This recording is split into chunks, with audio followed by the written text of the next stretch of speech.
Good evening, everyone, and glad you are tuning in this evening. Let me turn that off and do a few things different tonight. So if we hit a few wrong buttons or do something a little bit incorrect, just give me a little bit of love with that, okay? And maybe a few mistakes. We've changed some things around in the way that we live stream and some of the things that we're doing. Hey, and I just remembered this. I should have put a graphic in our live stream, and I'll announce this at the end too. We are having Trail of Treats. I don't think you can see that, but Trail of Treats, Clarksville Highway Church of Christ. That is on October 30th from 6 to 8. We have a trail that will go through the woods. Great place to bring your kids to trick or treat. We'll feed you a hot dog, have a hay ride, and it's just a great evening. So hopefully, if you have kids that are the age to trick or treat, please bring them on October the 30th, 6 to 8. And let's trick or treat together. And we will. I mean, again, I'll talk about that toward the end of the live stream as well. But again, thanks for tuning in. Thanks for being a part of everything that's going on. You can put a message in the chat box, either Facebook page, Gospel Chariot Facebook page, Clarksville Highway Facebook page. Then there's a YouTube channel, Gospel Chariot, a website, gospelchariot.church, which also has a chat box. And I monitor all of those. It takes sometimes a few minutes for me to catch a comment from those. But if you have a comment, a question, throw that in there, and I'll see if I'll do my best to answer it. And if I can't answer it, I'll look it up and I'll get back to you. The one thing I will promise if you ask a question is I may not can answer the question, but I promise you I will go do my research, find an answer, and get back on a different live stream. I will not leave a question hanging out there and never try to answer it. So if you have a question, throw it in the chat box, and we'll try to get to it at some point if we do not get to it tonight. So tonight I want to start a new study. And the study's based on Isaiah. And I was trying to come up with a really great title for this study and kind of racking my brain. And I use a service called Igniter Media. So when you start to see like really cool slides like that one right there, please know I do not create those. I am not nearly smart enough to do that. That's graphic art stuff that I just cannot do. So there is a company called Igniter Media that has thousands of great PowerPoint slides, and that's what I use to find those PowerPoint slides. And as I was looking for a really cool PowerPoint slide for Isaiah, this title popped up, Sovereign Through the Chaos. And I don't know who came up with that title, whoever they were. Thank you very much, because it's a great title. It's really exactly what I wanted to talk about. I mean, in our world right now, it seems like so many things are going on, and there's and again, we're not going to get into these and taking sides or anything like that, but there are political things going on. There are things with sickness going on. The world seems to be changing at an incredibly fast pace. There's things about social media going on. There's a big thing about yesterday about Facebook being down and outages, and the Congress hearings about different types of things. And we're struggling in government to get certain laws passed, and there's a lot of uncertainty about almost anything that you think about. And even with news, it's so difficult to get what you think is just really a true news report. It's like everything is biased by one side or the other side. And it just seems like there's a lot of chaos going on in our world. And Isaiah prophesied during a time in the history of Judah where there was a lot of chaos going on. And there's some really great lessons that we can take from Isaiah and apply to our own day. And it has to do with the sovereignty of God and trusting in Him, and just solely trusting in Him. So Isaiah, I don't know how much Bible history you have just stuck in your brain. If you're like me, when you start looking at something like the book of Isaiah, you have to go do some research and look some things up that you don't just instantly remember anymore. So Isaiah is a prophet who lived in Jerusalem, worked in the Jerusalem area, prophesied in the Jerusalem area from about 740 to 680 BC. And I know that you don't immediately think about all the world history that's going on from 740 to 680 BC. Probably not even something you went over in history class, unless you had a Bible class about it somewhere. You probably never really talked about it. But tonight, as we introduce Isaiah, what I'd like to do tonight is just kind of give you a glimpse into what's happening in the world when Isaiah when he prophesies. So he's in Jerusalem, the Jerusalem area, from about 740 to 680 BC. I mean, it's really hard to narrow that down to an exact date, but that's a pretty good range of date. He begins his ministry somewhere around the close of the reign of King Uzziah, and we'll talk about that in just a minute. So don't worry about having to remember all of that. So Isaiah, his name means the salvation of Jehovah. And salvation can be translated the help of Jehovah, the deliverance of Jehovah, the salvation of Jehovah. It's God coming to the rescue of humanity. And of all the things that we need to remember, I think right now in the age that we live in, is the fact that God is coming to the aid of humanity. If we will trust in him and believe in him, honor him with our life, then God is our rescue. God is our salvation. So kind of a broad overview. The book of Isaiah actually is kind of two really big sections of Scripture. The first, chapters 1 through 39, and the second, chapters 40 through 66. Now, chapters 1 through 39, Isaiah actually, it seems in the text, experienced those events. Those were events that happened within the lifetime of Isaiah, and it's a warning against the impending Assyrian invasion of Judah because they're not being faithful to God. The second section, which is chapters 40 through 66, that section is a prophecy that encourages the captives returning from the Babylonian captivity. The main theme of the first section is God's discipline of Judah for their sins, and the main theme of the second section is God's consolation of the captives. So Isaiah experiences chapters 1 through 39, and the following chapters of that is some prophecy. And in chapters 1 through 39, Assyria is the enemy. Chapters 40 through 46 is Babylonian captivity. So two different nations there. And that's led to all kind of theories about the authorship of Isaiah, because there's kind of three distinct time periods that it covers. There's like 739 to 701, which is kind of Isaiah's lifetime. The period of exile from 605 to about 539 BC, which is chapters 40 through 55. And then another section, chapters 55 through 66, which is probably like 539, maybe to 500 BC. But you don't have to remember all of those dates. I just want you to know that there are two main sections of Isaiah, and the second section has two sections within it. So what I want to talk about tonight is what is the kind of the historical background between this first section of chapters 1 through 39. And as we get into that, there are some really cool lessons. These are some of the questions that we'll kind of be answering as we go. It's probably going to be about a 12-week study. I think it'll probably run through the end of, probably through the end of the year. I mean, we'll just see how fast we go, and that's kind of the way that I have it laid out anyway. And hopefully through some of these, we'll have some guests come in and talk about different sections of this, so you're just not listening to me every night. I'd like to get some other people involved with that. So here's some of the things that Isaiah really addresses as he goes through this book.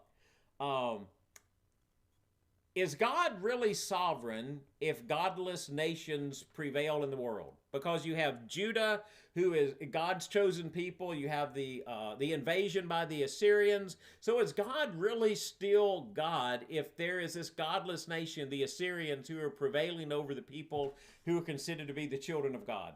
Now, God's kingdom now is not geographical. The kingdom is within us. The rule and the reign of God in the hearts and lives of men, Christ's kingdom, the church. But is Christ still sovereign, or God still sovereign, if it looks as if the world is overcoming the church, or the world is winning the battle, or the thought processes of the world seem to be greater than the thought processes of the church? Those kind of questions, and we'll answer those. How does God deal with leaders and people in a self-sufficient world who are proudly independent of God's guidance? And you're going to see that in some of the leaders of other nations like Assyria and Babylon, but you're also, or Syria as well, but you're also going to see it within God's people, the rulers of his people, those that he has put in place for his kingdom, like the rulers of Judah. And we'll talk about some of that. What's the role of God's people in the world? How are we supposed to react when things aren't going as well as we think that they are going? When we're in a period of chaos, how are God's people supposed to react in a time of chaos? Is holiness really necessary? I mean, does God really expect his people to be holy and godly? And what does that mean? We'll talk about that. That's in the book of Isaiah. Does divine judgment mean divine rejection? So when God judges his people, does it mean that he's rejected them forever? And the answer to that is no. But you find some of that in the book of Isaiah as we read through that and study through that. And finally, a really great one, probably maybe the key one we'll talk about many times in several different ways. What does it mean to trust God? I mean, what is trust when all of this stuff is going on around the kings of Judah and the kings of Israel, and when all of these things are happening in the world? What does it mean to really trust God?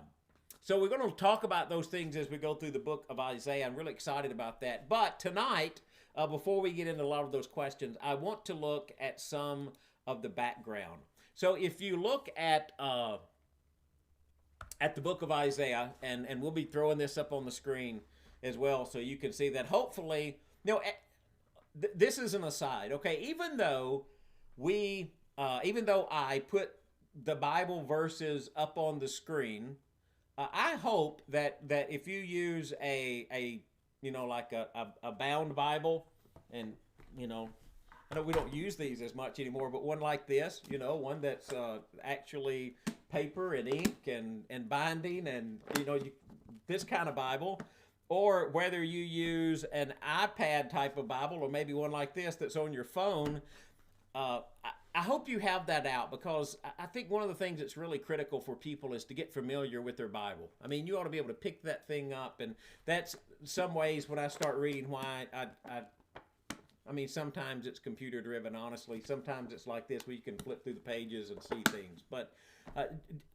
however you use the text, I ask you to become familiar with whatever you're using. So even though I put this on the screen for you to see for your convenience, please look at your own Bible. However you do that, I mean, please look at your own Bible. So Isaiah chapter 1, verse 1. The vision of Isaiah the son of Amos, which he saw concerning Judah and Jerusalem in the days of Uzziah, Jotham, Ahaz, and Hezekiah, kings of Judah. So what I want to talk about tonight is during the reign of those four kings, what is going on?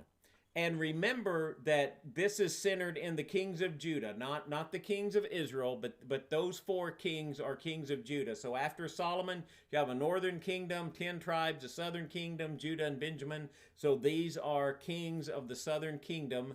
And we'll look at the text as we go through and see what's happening during that time frame. So, sorry, wrong button. Told you we'd have a problem with that. So you have four kings: Uzziah, Jotham, Ahaz, and Hezekiah. These are approximate dates that they reigned. Don't write these down. If anybody wants a PowerPoint, you shoot me an email and I'll send you a PowerPoint. Okay, but I just want to talk about what happened a little bit during the reigns of those four people. So, what happened during the reign of Uzziah? Now, Uzziah is also called Azariah. So if you look, for example, in the text, and you look in this is Second Chronicles chapter 26, Uzziah reigns in Judah. But if you go to First Kings and you look at that, in First Kings he's called Azariah. Same king, just uses a different name. He's actually referred to with that name later. Because of the nature of what we're talking about, I will look more at Chronicles than I will Kings. And just so you know, but I'll reference both of those on the PowerPoint, so you'll see both of those. So First Chronicles 26 or Second Kings, and that should be actually Second Chronicles 26. I'm very sorry about that. That's a typo. Okay, so that's Second Chronicles. In fact, all of these slides probably say First Chronicles. Mark that out, and Second Chronicles. So Second Chronicles 26, Second Kings chapter 15 is about Uzziah. Now, the reason that it's important is we need to read Isaiah's messages within the historical context. If you don't, it's kind of like if you hear a person talking on a phone and you can hear one end of the conversation, but you can't hear the other end of the conversation. So you don't really know what their situation is. You really don't know what's going on in the background. So, and then what we need to know is what events in Judah caused the things that Isaiah needed to prophesy about. I mean, what caused him to condemn the leaders of Judah? I mean, for example, when they trusted, he condemned them for trusting in Egyptian horses and chariots. Why did you do that? Why would Isaiah condemn Hezekiah for showing all the treasures of Judah to the Babylonian king? What was the point of Isaiah walking around without any clothes for 3 years? If you don't know anything about the setting, it's not really possible to figure out what Isaiah would mean. For example, in chapter 8, he talks about people should not fall in the trap of becoming fearful about the talk of a conspiracy. I mean, and you hear that word a lot in our culture, right? And but to understand what Isaiah is saying, it's important to understand what's happening with the events surrounding the Syrian and Israelite, the attack on Judah in 734 BC. They're hearing all kind of rumors about a coup and a possibility of a new king and how the war progressed. So Isaiah makes this persuasive, he makes this really persuasive speech, this exhortation that the people would be far better off if they would fear God rather than surrender themselves to these hypothetical fears. And boy, you talk about, you talk about an application for today. Wouldn't it be better if believers in God that we were better off remembering God, fearing Him, respecting Him, understanding His sovereignty, than to be all caught up in a bunch of hypothetical fears and rumors and things that are circulating in the media and things that are circulating within talk, just to trust in God. So knowing some of the basic facts of Isaiah is going to help us come to those kind of solutions. So we need to know kind of the background. Now, another thing just about the text, just real quick. Isaiah is not meant to be a history book. So everything that happened in history of that time frame is not contained within the book of Isaiah. That's not what Isaiah is trying to write about. He is giving a theological interpretation from the inspiration of the Holy Spirit from God about the events that are happening in his world, the significance of those events, and why God is calling his people to trust in him. So there's not a complete picture of everything that's happening in the ancient Near East at that time, and we'll talk about some of that tonight. And you also have to remember that things are written from different perspectives and viewpoints. So, there's some Assyrian documents that we won't really get into tonight, but they're kind of written from one from one viewpoint, and then you have Isaiah writing from inspiration of God and from his viewpoint.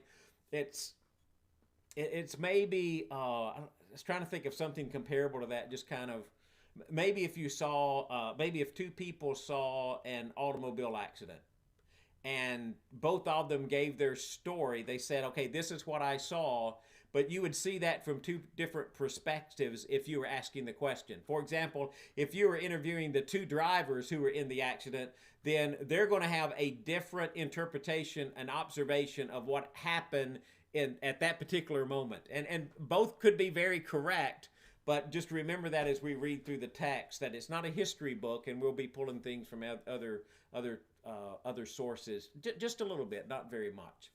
So he began during the reign of Uzziah and Azariah, and we'll talk about Uzziah and Azariah and Jotham kind of in one, maybe in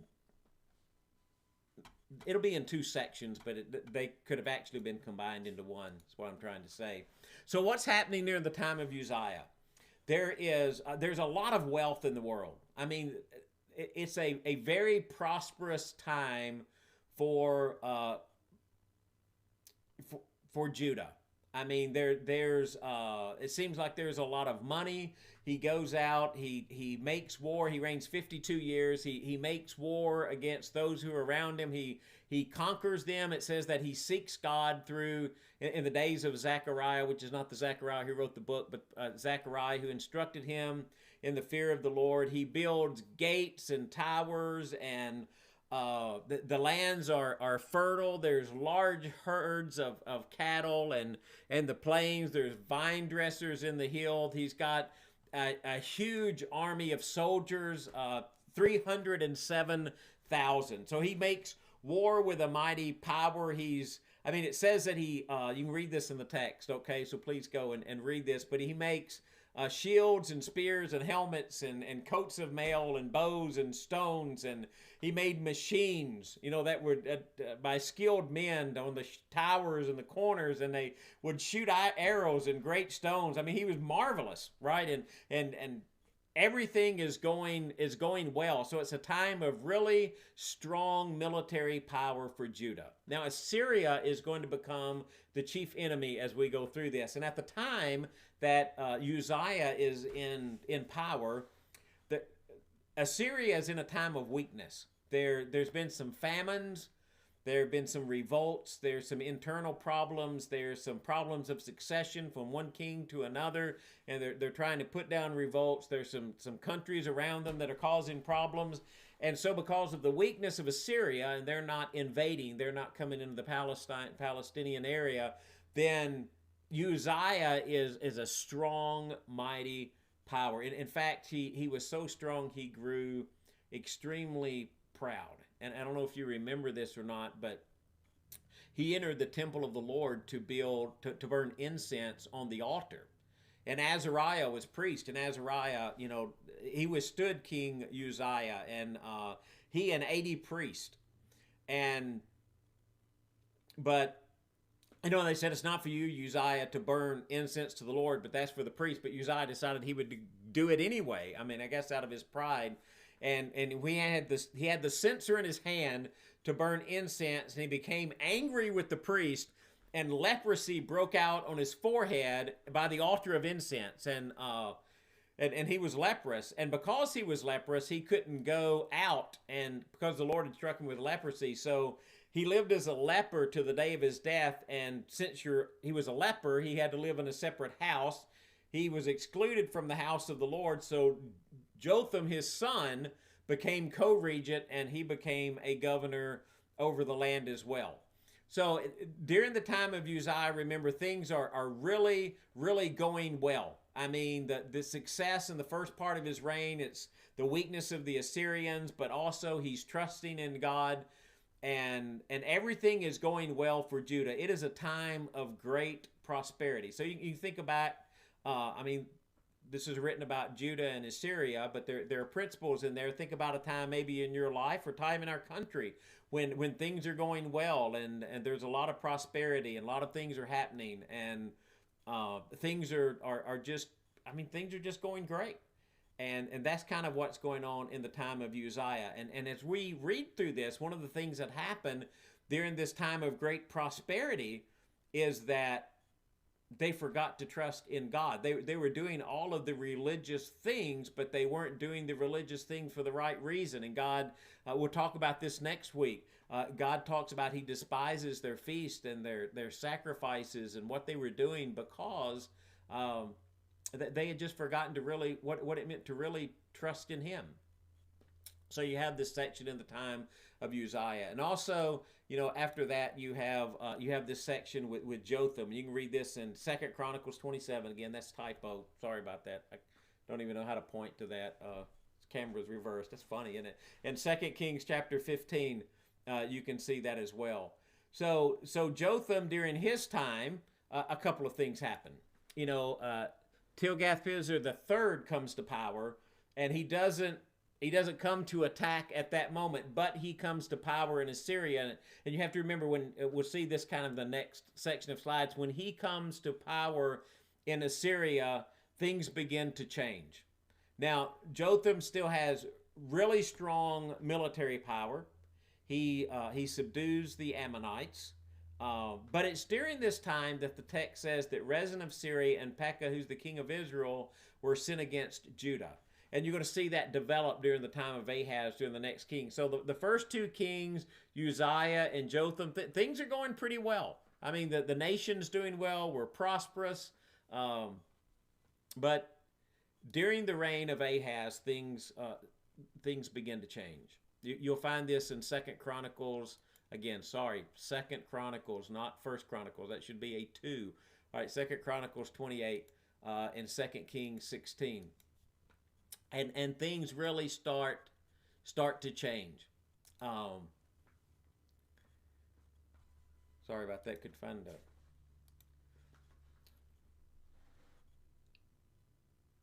Uzziah and Jotham follow God.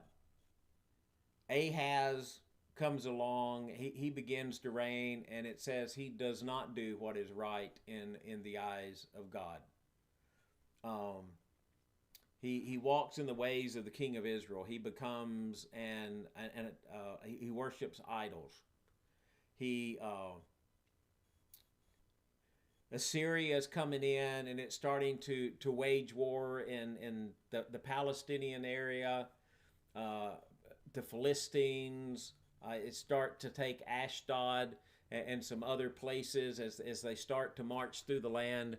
And because of that, you have people picking alliances because they're trying to figure out how to withstand this Assyria who is coming in war.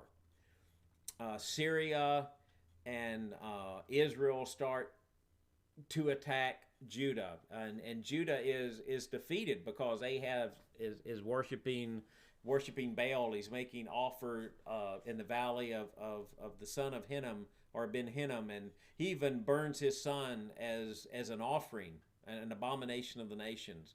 So he's sacrificing, making offerings on the high place. So Judah is defeated by Syria. The mighty army that they had, 120,000 of them fall in one day. Syria takes 200,000 men of Judah captive, relatives and women and sons and daughters, and as they're taking them into captivity, there's a prophet named Obed, and he meets the army that comes out of Samaria of Israel, and he says, you think that you're without sin? I mean, God's angry with Judah, so he gave them into your hand, and you've killed them in a rage, and that's reached up to heaven. And now you intend to subjugate them, put them into slavery, but you have your own sin, so if you don't release them, then the wrath of God's going to come on you. So certain men, said, okay, we understand that, so they released them. And so, but he's been defeated by Syria. So one of the things that he does after being defeated by Syria is he appeals to Tiglath-Pileser III, who is king of Assyria, since he's been, okay, you got Syria and Assyria. Try not to get those confused, all right? So he calls on him for help, thinking that he'll rescue him. Remember, you're supposed to be trusting in God and not military alliances or nation alliances, but here we're depending on a nation alliance instead of on God. Instead of on God. So he appeals to them, but and not only does he come to help, but when he comes to help, he also makes King Ahaz becomes a subject as well. So and then he goes out to Damascus because Ahaz has given him and it says that the king of Assyria afflicted him instead of strengthening him. So Ahaz takes a portion of the house of the Lord and he gives it as tribute to the kings of Assyria, but it didn't help him. So he goes to meet the king of Assyria out in Damascus. Remember, Damascus, Assyria has just defeated his army. So when he's in Damascus, Ahaz sees this altar, and he has a model of that altar built, and he puts that altar in the temple in Jerusalem, and he tears down God's altar and puts this altar. He's an evil, wicked king, and so he's an idolater. He calls on Assyria for help instead of trusting in God. He builds an altar that resembles the altar of the gods of Damascus because he said, well, the gods of Syria overcame me, so I need to worship their God too. So all of those things are going on in that. So then after that, you have Hezekiah. Hezekiah's 2 Chronicles 29 through 32 and 2 Kings 18 through 20. So you've got all of these things that are going on. And Hezekiah, there's two major military events that's happening during the time of Hezekiah. Shalmaneser defeated the cities of Philistia, the Philistines. So he comes in and he takes all of that territory and he conquers all of those cities. Sennacherib comes through and he attacks Judah. And if you remember Hezekiah, that's where Hezekiah lays the letter out before God. So Hezekiah is a righteous king. He worships God. Now, one thing that Hezekiah did, remember, Ahaz is paying tribute to Assyria, to Tiglath-Pileser III. Hezekiah rebels against him and says he's not going to pay tribute to them. So he starts withholding his tribute. And if you remember Hezekiah, he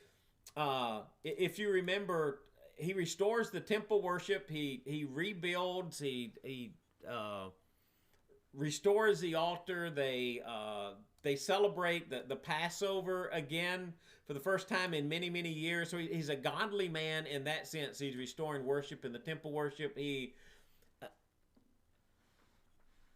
rebelled against Assyria. Then the king of Assyria came in force, so he paid tribute to Assyria. Then instead of trusting in God at the beginning, he appeals to Egypt for help. We'll get to that as we get into some of the particular chapters. Don't trust Egypt. Some trust in horses and chariots. We sing a song about that. We'll get to that, right? But don't trust in that. Trust in God. But even though Hezekiah is restoring the worship, he appeals to Egypt for help, and that doesn't work. You remember the king of Assyria comes and says, don't tell me you're trusting in gods, because where are the gods of the other nations I've destroyed? And Hezekiah lays that out before God. So finally he does. He trusts God for deliverance, and God provides deliverance for him. Remember, that is the when Sennacherib comes to invade Judah, and then Sennacherib, he blasphemes God. And so God delivers them from the hands of the Assyrians, and Sennacherib ends up going back to Assyria, and then he never comes in force again. And one of the things that happens with Hezekiah is he welcomes these envoys from Babylon who came to see him. And remember, he opens up the storehouses and he shows them everything that he has. And he's rebuked for that, because he's told that at some point they will come back and take all of those things back and take those into Babylon. So you have all of those different things that are kind of happening in the world that Isaiah is in. So a couple of applications, and then we'll get ready to go into some detail and some things in the next couple of weeks. Even from the very beginning, Isaiah is a little bit doomed to failure, because he is prophesying to to a government and to leaders and to people who are choosing to put their trust in political alliances rather than putting their trust in the promises of God. And you see that as they make deals with one another as nations join together to fight against another nation, or one nation will call on another nation for help, whether it's Judah. I mean, if you listen to the history that we kind of looked at one time, Judah calls on Assyria for help. And that doesn't work out very well. And so instead of calling on Assyria for help, they go to Egypt and ask for Egypt to give them help against Assyria.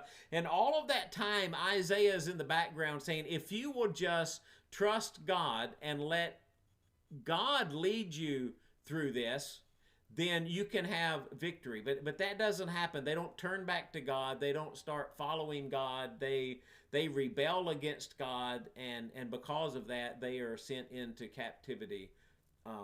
Even though they defeat the Assyrians, because Hezekiah chooses to trust in God, then afterwards, because of their sin, because they did not continue to trust in God, the Babylonians came and took them into captivity. So you have people in all of the things that are happening in the world, they don't stop to trust in God.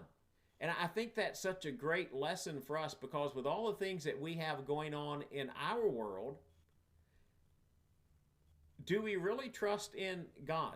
I mean, are we going to trust in maybe the government and what the government's going to do or not going to do? Or are we trusting in a particular leader that we might elect, or hoping that one particular leader is elected instead of another leader? Are we hoping that Congress or the House of Representatives or Senate, that there's going to be some law that delivers us, or even with health, that there's going to be some particular vaccine or medical breakthrough or something that's going to happen to deliver us?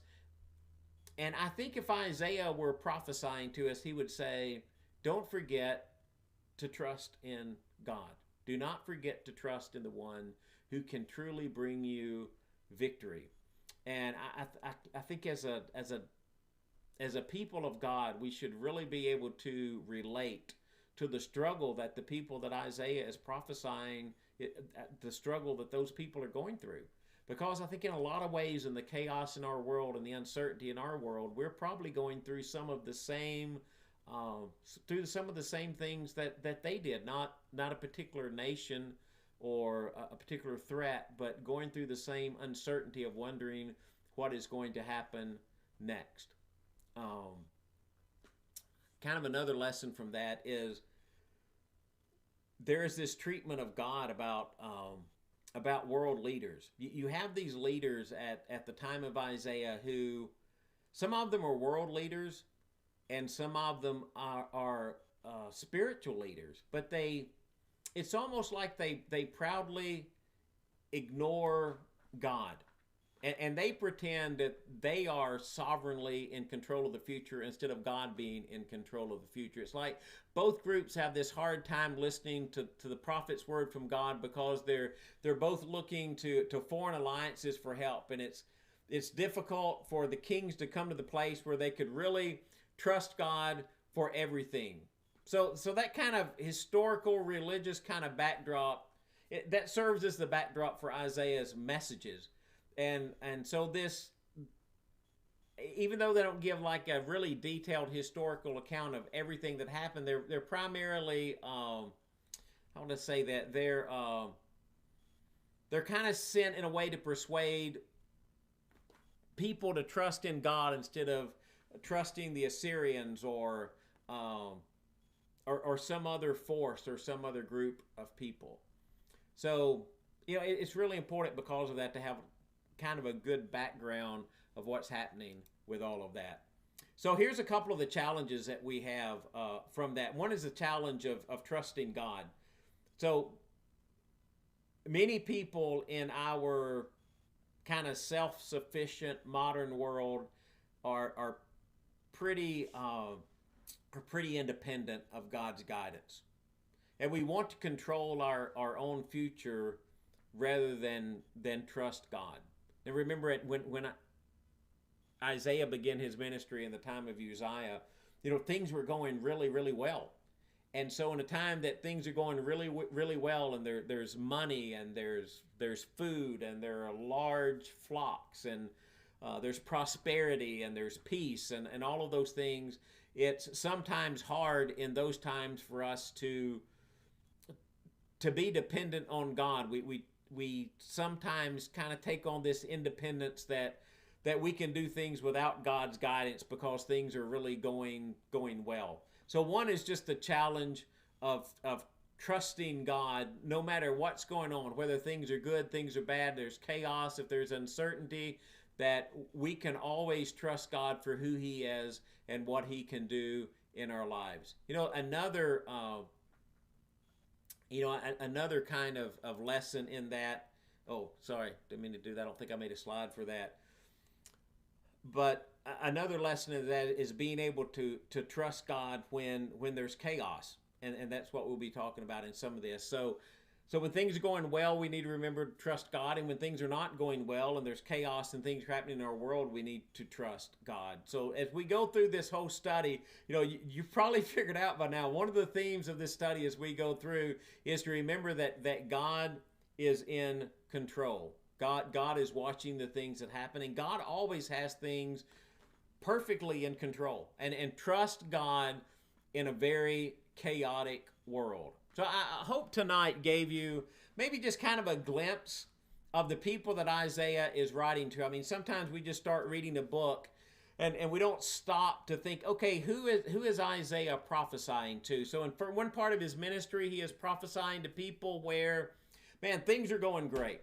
And there's plenty of money, there's plenty of prosperity, there's peace on every side.